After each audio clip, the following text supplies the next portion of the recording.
Udunan Pasa Ramadan. Lah wong Jawa kuna sing wis mlebu Islam kuwi marisi budaya adat udunan pasa wektu wulan Ramadan. Kuwi dilakoni tanggal 30 wulan Ramadan.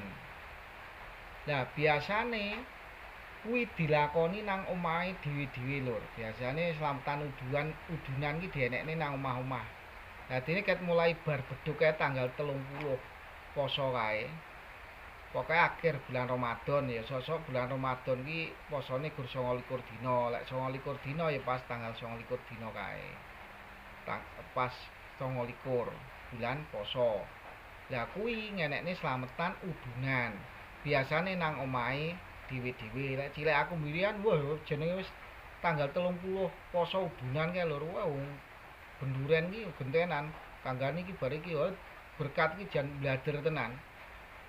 Lah lek saiki tak delok enek sing dilumpukne nang langgar-langgar utawa nang masjid nggo marangan ngono lur.